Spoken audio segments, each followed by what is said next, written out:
So here's another old recording that I had. It's going to be similar to the one, the chest armor kind of concept refined. I think this one is going to stay more sketchy. So this is basically taking a very sketchy model, like this helmet right here, as it is, might take you 10, 15, 20 minutes to kind of sketch out and get a basic idea for. Then of course at this stage, throw material IDs on it, throw it in the game, kind of evaluate it in game if you'd like, and if you're in production, or if you're just doing this for fun at home, it still defines enough forms where you can kind of go in and refine it. So that's what I'm doing here. It's just using a damn standard brush with a fairly high Z intensity. And if I'm doing little shapes, like little squiggly things, little cut-ins, I go ahead and turn Lazy Mouse off. Lazy Mouse is on, I think, like at 1 for default on the standard brush, just to kind of even those strokes out. I go ahead and turn that off. I mean, I do absolutely use Lazy Mouse and standard brush for long, sweeping, defining shapes, but if I'm just doing like little kind of exploration squigglies, go ahead and turn Lazy Mouse off. It'll make your life a little bit easier. I'm kind of exploring here, a little bit of face mask, kind of a mix between like a face hugger and Bane mask type thing. I vaguely remember I had some pretty weird reference up. I don't generally have, if I'm doing a helmet, if I'm doing helmet details, I'll have up, aviation helmets or something. But if I'm just kind of shape exploration, I'll try and get a feel for, I probably had some weird bondage type stuff up, some really weird like McFarlane toy type stuff, So it was kind of more creepy mask, leather strap type thing. And of course, it's not a creepy mask, leather strap bondage thing going on here, but it still kind of has that vibe to it a little bit. That's more what I was going for, but I don't know how successful that was. Again, this is just kind of playing around at home during some sort of something or other I was working on. I don't really remember what happened to this character or why I think I started it. I don't remember.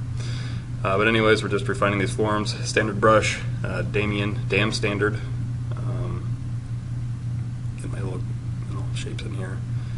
And I'm not going in yet and doing the thing I did on the chest piece where I go in and mask and separate and close hole and give thickness and inflate and do this. Is still just kind of finding those shapes out. And this is the fun stuff, and this is the stuff I would expect from a concept artist. If they're going to hand off a helmet, go ahead and sketch one out. This whole thing, just kind of playing around and kind of shape exploration. And again, I want to reiterate, this is worst case scenario.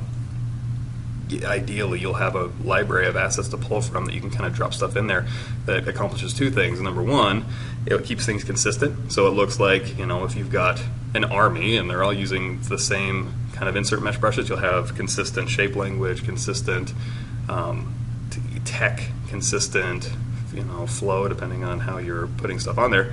And it also saves you a lot of time. In this case, since it was a personal project and all my asset libraries tend to be for specific projects, it gets into kind of a gray area of, well, I don't want to use this stuff because, I don't want to use Halo stuff for stuff I'm doing for my personal work, obviously. So, and I don't really spend a lot of time at home doing this stuff, so I haven't really built or amassed my own personal library of stuff other than like little greebly things. So, if you're doing this for your job, absolutely, it's something I wasn't able to get into in my short presentation at GDC. Short being an hour, and it should have been 3. You have an asset library, and you'll have to start organizing your upstream and your downstream. And what I mean by that is you'll have an asset library, and if you start making things for a specific project, you lock those things to that specific project's asset library. So you can have a nice generic open library for your personal projects or kind of just general use, but as soon as you take one of those general use objects and redefine it under the auspices of another project or another IP, throw that into the IP asset library and lock it down. Do not use it other than working on that IP. It'll save you grief and questions. And here's the thing, if you have to ask, don't do it.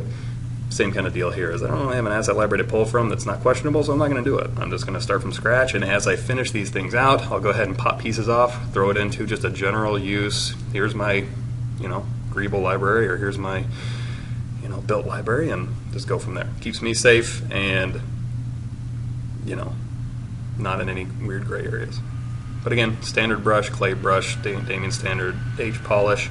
H-polish is kind of a feely thing. I just recently had to kind of reteach H-polish in my class, and because it kind of came up again. And when I'm H-polishing, I tend to make my brush, you'll see there's an outer ring and an inner ring on your H-polish brush, and this is just general. I mean, it's your mileage may vary, there's a bit of specifics here, but make your H-polish brush inner ring about the size of the object you're smoothing, or the strip of the object that you're smoothing, so that you, and kind of feather touch it, and also remember, always hold down Alt when you're H-polishing. I get a lot more use out of holding down Alt and polishing up to an edge than I do polishing down to an edge usually. I without demonstrating this and stuff, I know this is like, God, why are you just talking? You need to slow it down and show it. I know, but I'm also here in the morning before work, killing some time before I have to go to the post office, so I'm not going to have time to sit down and do a tutorial. But for what it's worth, H-polish, make your brush larger than you probably think it needs to, and then just kind of pull back on the amount of intensity that you're applying to your Wacom pen. And always remember, hold down Alt, polish, then polish down, let go of Alt, polish, hold down Alt, polish, and between those two on one strip or one edge, you should have a pretty good polish going. And just right there, if you're scaling in, you see how I have LSIM turned on?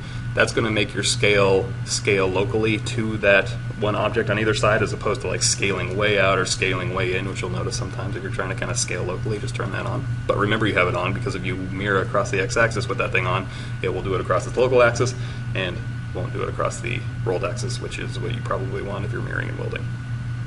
And again, I know that's just a bunch of words, and unless you're very familiar with ZBrush, you probably don't know what any of that means. So make a note of that, and I will do a tutorial explaining all this stuff. And here's where, even though it's defined, I can go in there and start just pulling things around because it's all stuck together and it's really nice.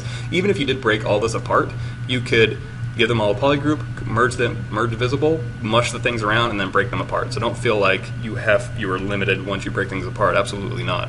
Can always continue to refine your huge forms. Go in there with the pinch brush too, and not pinch brushes in, oh, I'm going to pinch this little lazy mouse line. Go in with your pinch brush and make it huge and just drag it over areas, and you'll be surprised how well that kind of just redefines and shapes things, kind of narrows things down in interesting ways. And again, I keep emphasizing this, is if I had an asset library to pull from, I would absolutely be using them. I don't, so I'm kind of manually having to manhandle this stuff, but you use what you got. Just be careful what you're using, and if you're a new concept artist or a dev guy, production artist guy, start making that asset library. It's never too early to start making a bunch of insert mesh library brushes. It'll save you time down the road.